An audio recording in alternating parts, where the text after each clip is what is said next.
This is NASCAR Race Hub. Hell. Success in NASCAR. I don't really know what it feels like to be 40 or anywhere near it. Careful, okay? I'm not that far over 40. Adam says he's just getting started. Matt's dominance got us thinking, though. In the modern era, which drivers prove championships are still possible around their 40th birthday? It's this week's John Deere Top 5. The fun's just beginning at 40. That's what you say. Number 5, I wouldn't know. Or the youngest champ on our list, Terry Labonte, won his second Cup title in '96 at the age of 42. 12 years after he'd won his first. Number 4, the King, won 6 of his 7 titles under the age of 40, but he was 42 when he won his final championship in 1979. Third on our list, talk about a late bloomer. Dale Jarrett won 8 races before the age of 40 and 3 times as many after. He became a Cup champ just before he turned 43. Number 2, the Man in Black, won 3 championships after going north of 40. The final one in 1994 came at the age of 43 when he tied Petty with 7 titles. And number 1, Bobby Allison won his first and only championship in 1983 at the age of 45, just a couple weeks before his 46th birthday. The youthful 34-year-old Sam Hornish Jr. joining us now to talk age in the championship hunt. You won titles in your 20s. We saw Jimmie Johnson win all 5 in his 30s. How about Matt Kenseth looking great in his prime in his 40s? So is age really relevant in terms of racing? I don't believe so. When you look at guys like Mark Martin still out there, gets the job done. You look at the guys that in this sport now that are within 5 years of 40, either direction. You have guys like Matt Kenseth, Jeff Gordon, Jimmie Johnson, Kevin Harvick. I mean, there's so many guys. The young guns are 28, 29 years old. Yeah. So when you really sit back and look at what's going on, I don't think that there's any reason to believe that these guys can't go on for a while. And I think a lot of times, like when you look at Dale Jarrett, what changed about him turning 40?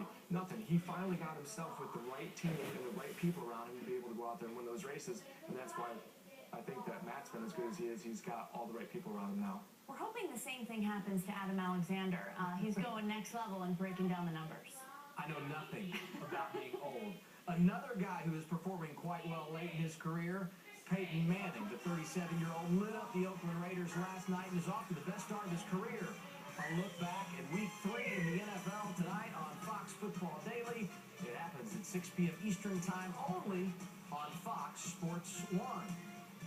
And as we continue with this age thing, here are the championship standings in NASCAR Sprint Cup Series. Far right, the age of each driver. We talked about Matt Kenseth at 41. Youngest driver in the chase, Joey Logano at 23.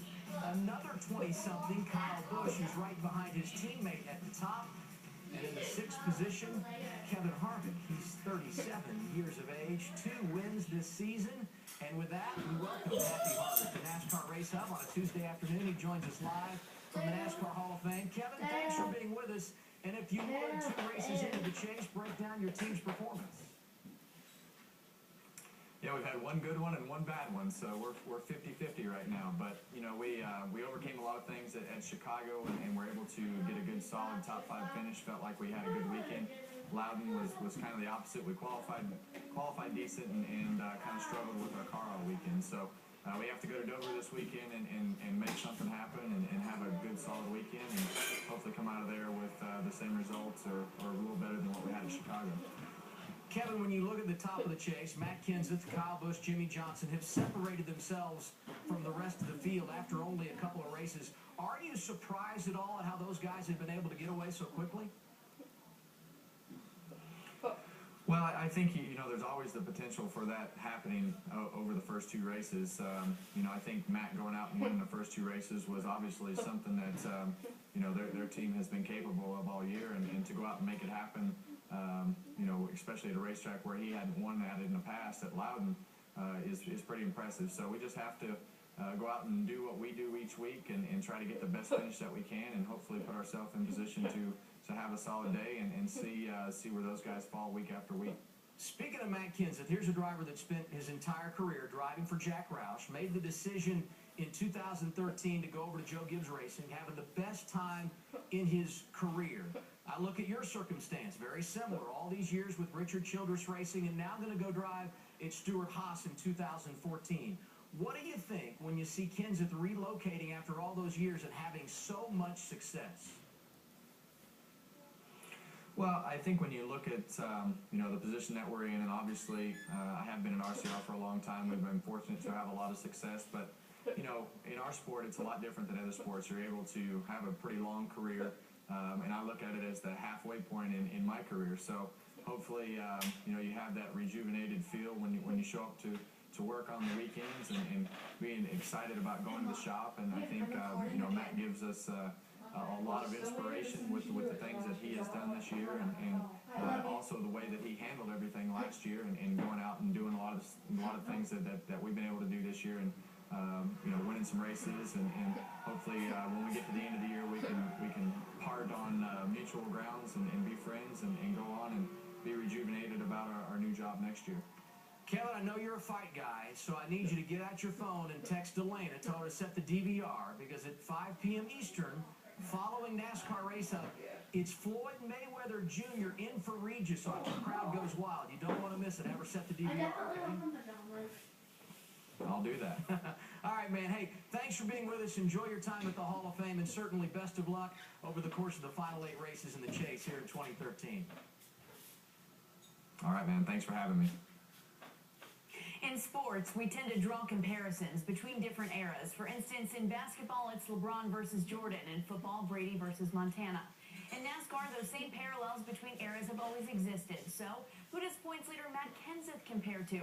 Let's find out in a new segment called Old School, New School, where not everyone agrees.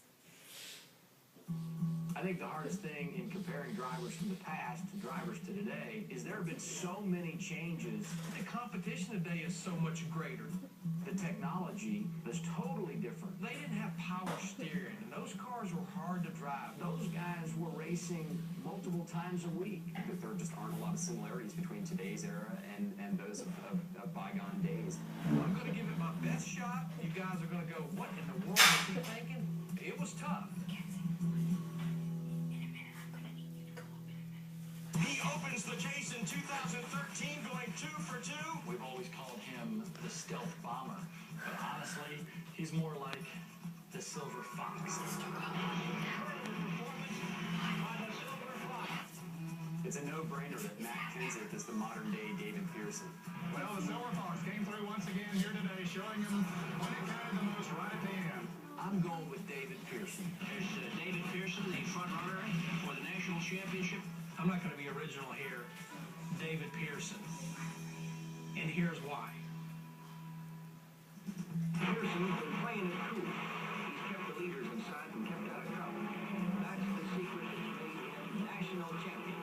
David Pearson had the type of ability with 50 laps to go, you'd look up on the scoreboard and you go, David Pearson, where did he come from? A 160-mile-an-hour battle of wits and courage. And the master, Justin Paul Cheshire. Well, that's to me what Matt Kenseth does. Matt Kenseth knows his car and the tracks so well. He has the ability to save his car until he needs it most at the end of the race.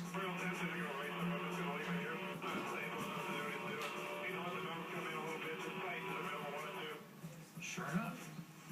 Where'd that 20 car come from? For the second time in his career, Matt Kenseth has won. He's the modern day David Pearson because he's so smooth. You never know when Matt Kenseth is going to show up to the race.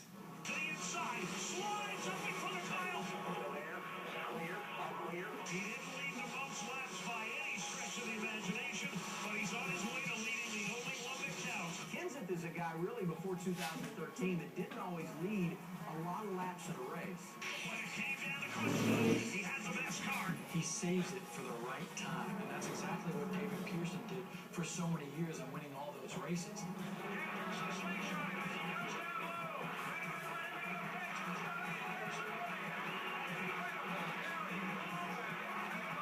Here's the checkered flag out for David Pearson, and Mr. Cole does it again.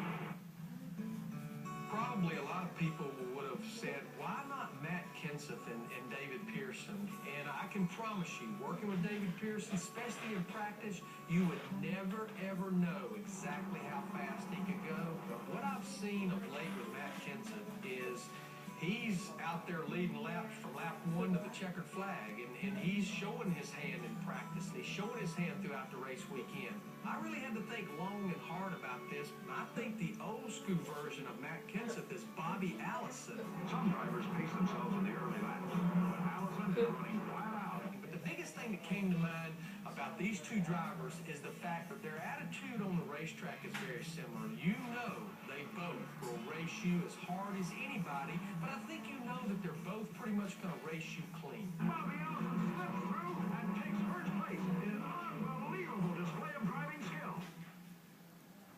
Of course, Larry Mack had to be different. But Kenseth is in good company. Both David Pearson and Bobby Allison won championships in their 40s. Who does Matt Kenseth remind you of, Sam? It's for me really hard to tell right now because there was pre-2013 and now there's 2013, where a lot of times you would definitely wonder at the end of the race, where did that come from? With the exception of the restrictor plate races, he didn't lead a whole bunch of laps. When it came time to go to places like Kansas and some of these other ones where he's been good at, he would show up very late in the race and he would definitely take care of his equipment.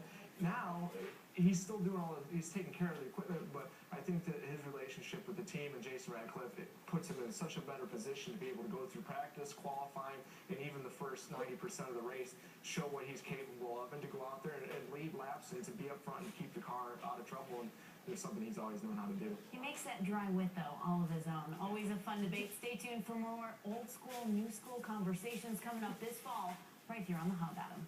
Look at a look back at Saturday's event and a preview of the stretch run. Plus, Dale Earnhardt Jr.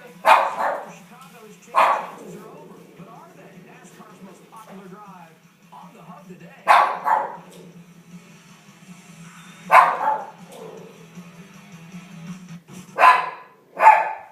Thanks for watching.